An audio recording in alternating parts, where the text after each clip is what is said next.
Okay, go ahead. Three, wait, is it recording? Three, two, one. Now it's recording. And yeah, so episode 404 with Ms. Claire Lopez.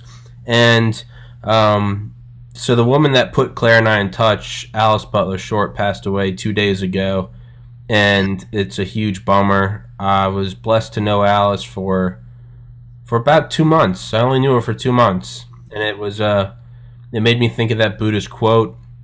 Um, when the student is ready, the teacher will appear. When the student is truly ready, the teacher will disappear. And it seems odd that someone came into my life that was so impactful for just 8 weeks and then gone that I can't help think that there was a Yeah, purpose behind it.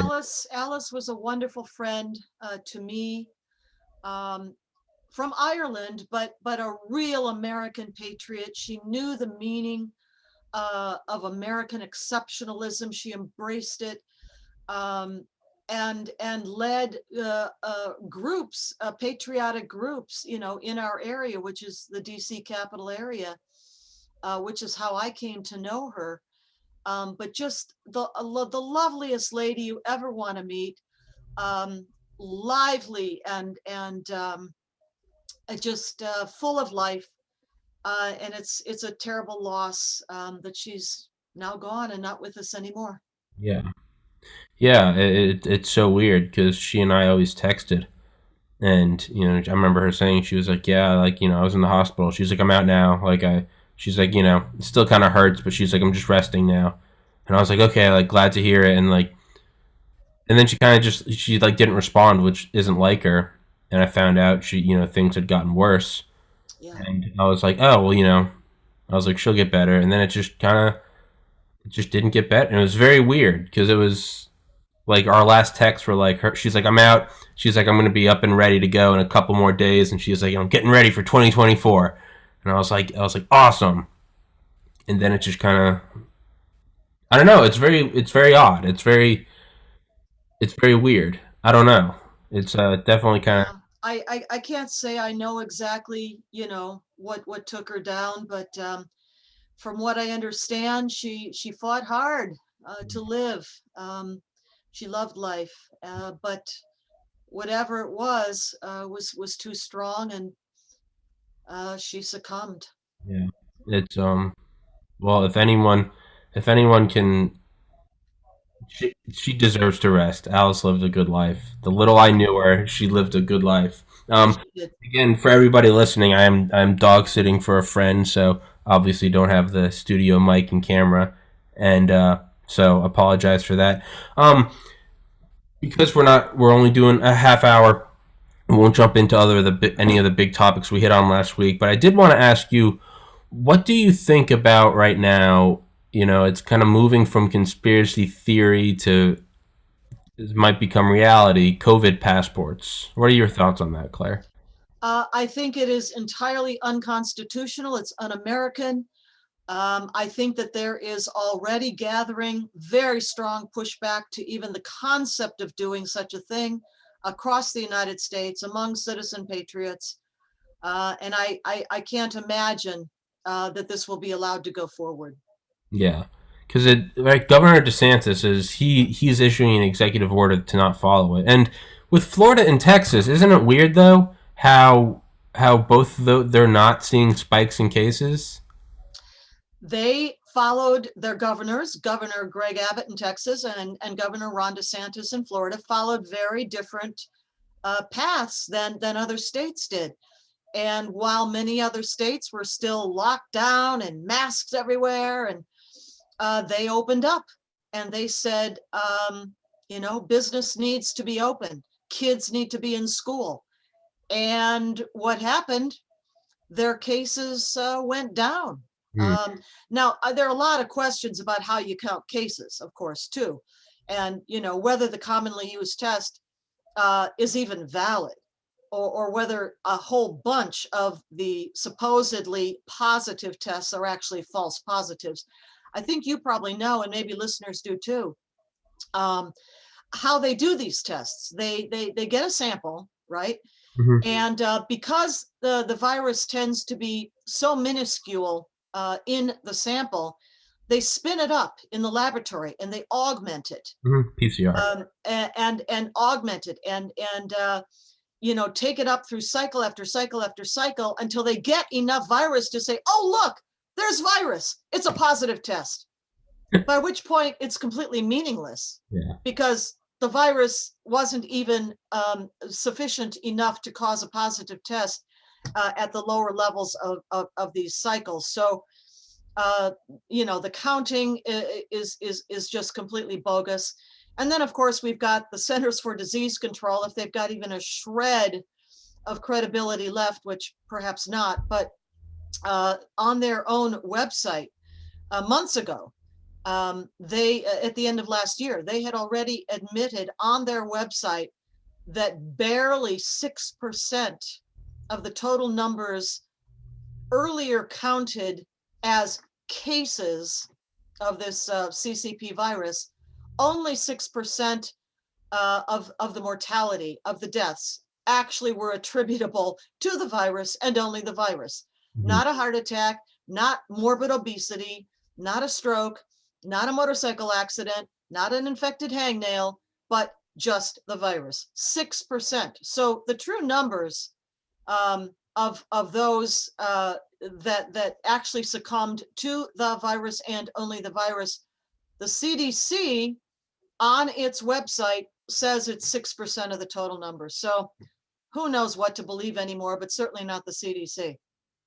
Yeah, it's getting weird. Tomorrow I'm having on a former FBI guy who I've had on here before, and he's going to talk about COVID fraud. And then after that, I'm having on Dr. Hodkinson, a Cambridge doctor who has been scrubbed from the internet. Every time he has a video, he's a very esteemed. CV is insane, talking about COVID, and he's saying, he's like, COVID's real. It's a thing. People get sick and they die. And he was like, there's two ways to go about this. You do a 14-day lockdown at gunpoint, or you do nothing. Because he was like, there is no middle ground. You can't do it with a virus. It will do this. We can keep doing this partial lockdown for centuries. Nothing will happen. And well, I mean, there is a middle ground, and that middle ground are the many prophylactics and therapeutics that have been developed over this past year.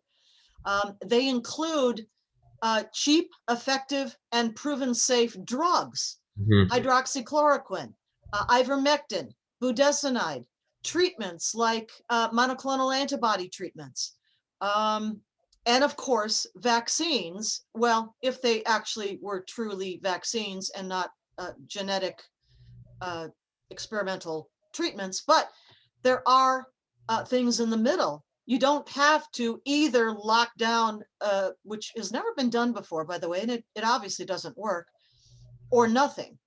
There's plenty you can do in the middle, but for reasons that can be discussed, a lot of those other remedies have been suppressed. Yeah, the whole thing is, it's just, to use I guess, kindergarten vernacular, it's stinky. There's something doesn't, and I say this as a biology major, someone that got into medical school and pharmacy school and published research. It's on PubMed, it's on the National Institutes of Health. Obviously I'm not a physician, and I'm not going to try to even make a remote claim that I am, but I have some understanding. It seems very odd that, the vaccine, well, one, this isn't Ebola. This isn't something with a 99% lethality rate, right? 50% for Ebola, but okay. Yeah, okay. Well, not a nuclear weapon, right? Okay, 30, even 40, 50. Yeah. We'll say 50. We'll say 40, whatever. Let's say 25% lethality. This isn't that, right? It's 99.98, 97% survival rate. Furthermore, so it's not even that this thing is just like a heartless, biblical killer on one hand. And on the other hand, the vaccine doesn't prevent you from getting it, and it doesn't prevent you from transmitting it. So the only analogy... Apparently, it doesn't prevent you from recatching, reinfecting with the virus either. Yeah.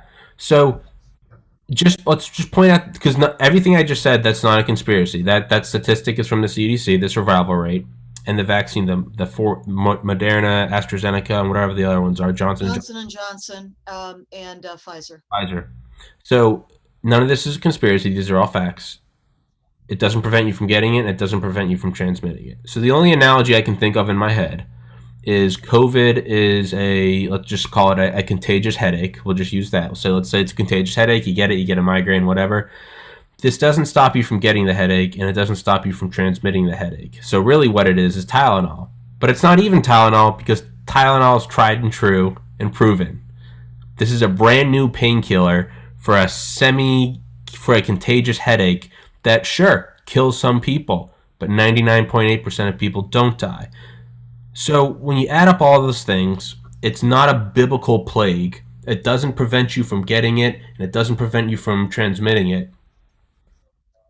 Yet it's being pushed on everyone, coordinated across all global media.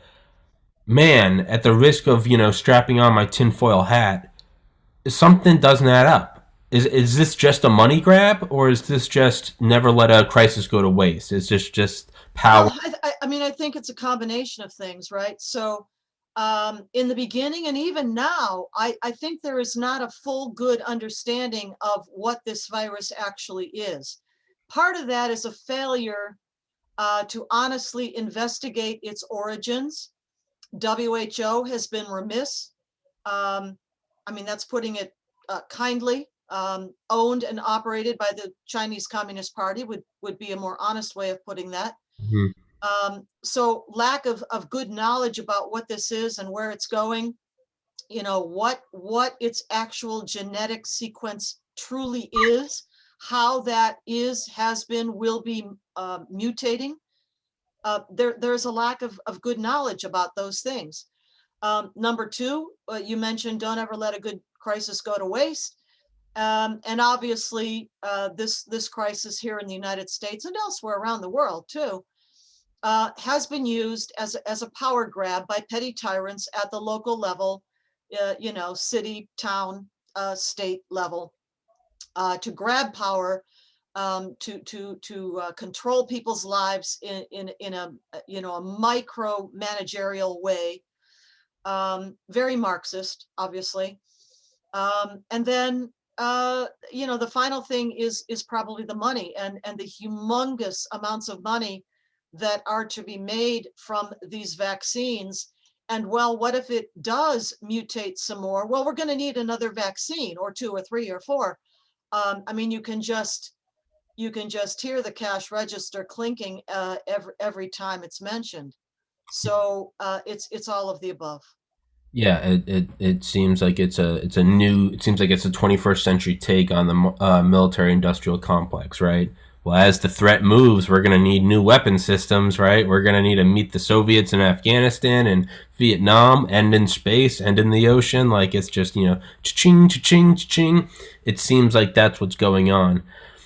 The one thing that worries me more than anything is just the shifting of the Overton window and the shifting of what is acceptable. 14 days to flatten that will never happen. They're not going to shut down the country. Are you kidding me? We might need another month. You can't go to church. You can't do this. You got to get a vaccine. You get going on and on and on. My concern is this is going to keep slipping and slipping and slipping. And then it's going to be with vaccine passports. You can't do X, Y, and Z. And there's only so many businesses left because COVID's destroyed everything.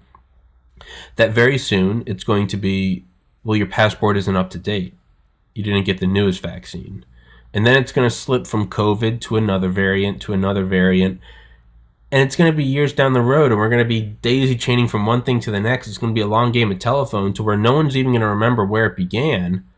And next thing you know, we're going to be socially conditioned that you got to get your yearly shots from the government.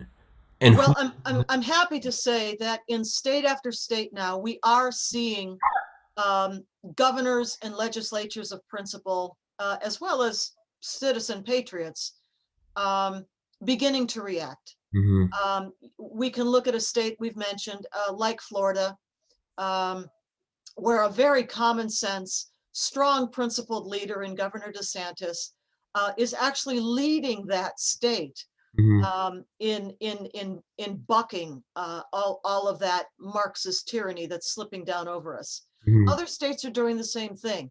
And I think we're going to see more and more of that. And that is the answer at the local level. The answers are not going to come out of Capitol Hill inside the Beltway. Um, Despite some very good people up there, there are a number of very good people. There is a number of very good people up there. Um, but the answer to all of this is really going to be at the state level and below, counties, districts, cities. That is where the reassertion of our constitutional republic is already now beginning to take shape. Mm-hmm. And do you think we're going to see a further sort of deviation where we're going to have California and Texas kind of slipping further and further into these weird communist techno dystopias? And are we going to have Texas and Florida flourishing? Are we gonna? Is this just going to be the biggest red pill ever? Well, Is let's see what happens in California. Of course, they've got the recall of Governor Gavin Newsom going on,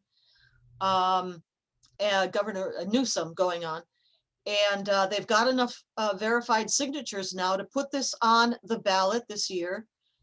He very well could be recalled. You'll have seen, that former ambassador to Germany and then later the acting director of national intelligence, Rick Grenell, has sort of been teasing about whether he will he, won't he run for governor to take Newsom's place. Maybe there's hope for California yet. But in the meantime, Texas has got a whole bunch more issues that it's got to deal with, and Governor Abbott. And that, of course, has to do with the invasion of the border mm-hmm. coming up from the south over the border, with the complete collapse of the federal level of the United States Department of Homeland Security, Customs and Border Protection, not the men and women of those agencies, I mean to say, but the orders given to them to stand down and let the invasion happen. So Texas has got to deal with that more than any other state, probably Arizona too. But the biggest numbers, I think, are coming across in Texas. So a lot of crises going on here at the same time, aren't there? Mm-hmm. Do you think what's going? And it's again another, not just to kind of beat another drum, but I mean, right? You can't go in a Food Lion without like a burqa wrapped over your face.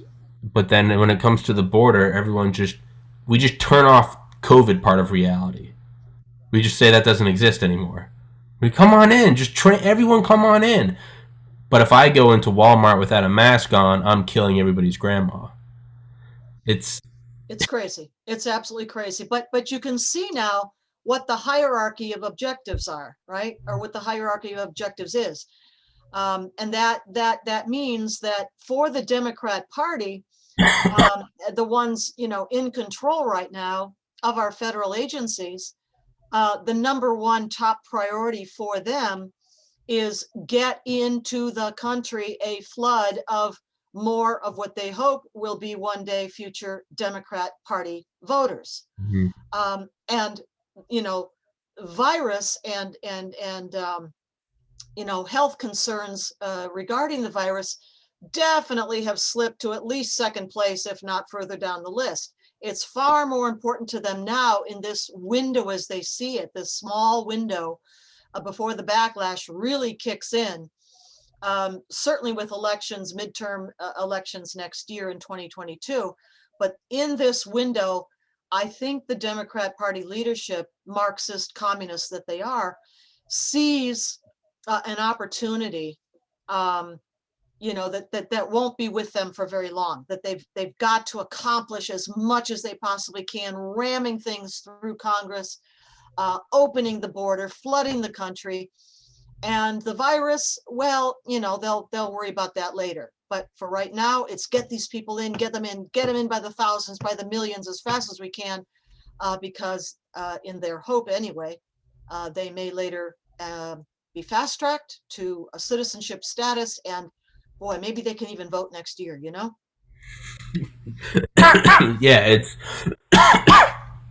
Yeah, it kind of seems like it almost seems like the Kalergi plan coming to life, right? And of course you can't criticize it because it's going to be twisted as, why are you anti-immigrant? This country was built on immigrants. I've two of my best friends are from Kosovo and Bulgaria. It took 7 years to get their green cards, and And they waited in line, didn't they? And they did it legally, didn't they? they are Right? diehard patriots. They love this country more than, because they remember war. They remember war. One guy, my friend Prince from Kosovo, his dad had both his arms and legs broken during the Serbian War for being a journalist. And he comes here and he's, America. What is great about this is you don't have this, and it's like, so when I see that, I'm sorry, I know the dog's barking. Um, when I see that, that's what makes me so upset, because that's who you're stealing it from. The people who waited in line and did it right. Yes, you're absolutely right. And I can understand how upset they are. But here's something interesting. When you look at other first generation Americans, and in particular among the Hispanic population, those of them who came in legally waited their turn, like you said, sometimes waiting for years to get their papers, processed and through the entire procedure, and then proudly to raise their hand and become citizens.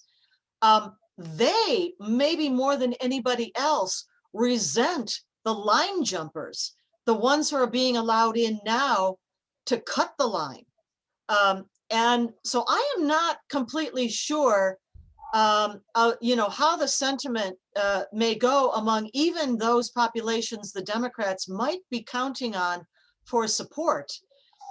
When you actually talk to some of these people, again, first generation American immigrants who did it legally, they don't want any part of the line jumping that's going on. Mm-hmm. And the other thing is, this country was not built on immigrants. It was founded by settlers and pioneers. Immigrants came later, and those who came legally contributed mightily to this country. But it's not right to say that the country was built on immigrants, legal or illegal. It was built on the pioneers and the settlers and the founding fathers. Mm-hmm. That's what laid down the basis for this country. Yeah. Many things came afterward, including lots of legal immigration. Yeah. But it's got to be legal, and that's the difference. If we are to be a constitutional republic of law and order, then those laws have to be enforced. Mm-hmm. And one of the absolute first characteristics of a nation state is borders that are enforced. Yeah. You don't have a border. You don't have a country. You don't have a country otherwise. Just like you don't have a home or a neighborhood. Yeah. It's, and that's just kind of another thing you can hide behind, because you can't criticize it. The second you start, well, how come they're bringing in millions of illegal? Oh, you racist Nazi. You just don't. And it's like, dude. Well, I mean, what the hell? So I don't know. It seems like it's all spiraling downwards, but I also try not to focus on that. I try to think that there's, for every action, there's an equal and opposite reaction, and there's going to be some positive that comes out of this. Maybe it's, what better example than to see what happens when you let these policies go unchecked versus what happens when you have a Texas or a Florida stand up and go against it. I think that there can be benefits to come from this. Maybe I'm just idyllic. I know I am. No, I think you're making a very good point, and that is part of the pushback that I'm seeing. The organization at the local level, in terms of working with school boards, working with local politicians, working on legislation to either propose new and better legislation or reform existing legislation at the state legislative level. Mm-hmm. This is going on in states all over the country. Mm-hmm. So I think you're right to look, in a positive way on some of this pushback. It'll take a while. It's going to take a lot of effort, but we're going to do it. Yeah. We're going to save the republic. Yes, we are. Goddamn right. I know. I'm doe-eyed positive. I'm like, everything's fine, and I need you to sometimes bring me back down. So we got 5 more minutes. And again, for everybody listening, I am dog sitting. I'm sorry for the dogs barking, and I feel like shit, so I'm not on my A game. So, One thing I really would like, and I wasn't just saying this to be nice, I would legitimately like to hear your, perhaps next week, your thesis on Siberia, on the resources in Oh, Siberia. well, when I wrote my master's thesis, I was at the Maxwell School of Syracuse University, and my advisor, my thesis advisor, was a Russia-focused specialist professor. But in particular, the focus was about, you might say, geographic matters. And so my thesis is actually about the economic potential, the natural resources of Siberia. That's what it was about. Yeah, well, and I think that would be an awesome episode. It's just because that's something I don't know anything about, and I've explained this to people before. Tommy, what is your podcast about? I mean, truly, at the base form, is I like finding people who are passionate about anything, and I like talking to that. I like talking to those people and hearing those things, whatever it's about, because there's something that you can't fake or fabricate or synthesize. It's you can't get that anywhere else, and I think that's interesting. And it's because that's something that I never really, or at least as I'm getting older, I'm looking at it more and more. Early on, it's all just, oh, money and borders, and there's good and there's bad in the end, and everyone who's in jail is purely evil, and everyone who's a leader is purely angelic, and that's it. And as I get older, that model, deteriorates more and more, and as I look further and further, I think it was the comedian Tim Dillon. He was like, it's probably the most unsexy thing is like you become president and you go in there and you talk to all the generals and you're in the bunker and you realize that everything is really just based around like conserving trade lines. And he's like, not much more, making sure you got nukes pointed at the enemy and make sure you got an open path to all the timber and the minerals and the oils. But that's one thing that I'm kind of getting more interested in the older I get is like, or again, like Elon Musk said on Joe Rogan, he was like, the lockdowns can't go forever. You can't just legislate money and say it's all going to be good. I think the meme is, he says, if no one's making any stuff, there is no stuff. Like, it's very easy to get, you get lost and you just go to the store. There's bananas at the store. That's what it is, right? I order a hoodie, it comes in the mail. The end. I plug in the laptop works. Here's Claire at the end. You don't have to think about any, but we do live in a physical reality. We are on a spherical rock. There are things that we use to this computer out of rare earth metals and all the fabrications and the lights and the electricity and this. It's real, and everything we do is based off physical things. And it's what used to be boring to me is that's kind of becoming like sexier and sexier is the realization that like it's not like the 1700s where like keeping big patches of like forest was part of national security because we used the trees for ships of the line for like the Queen's Navy or our Navy.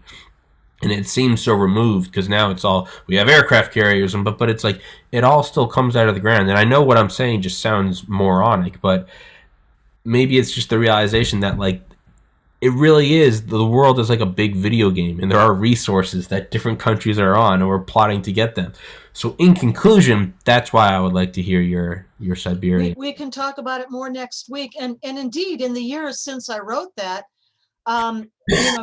geopolitical realities in that region of the Far East have changed. And so all of that can now, feed into our discussion. Yeah, maybe next week. Okay.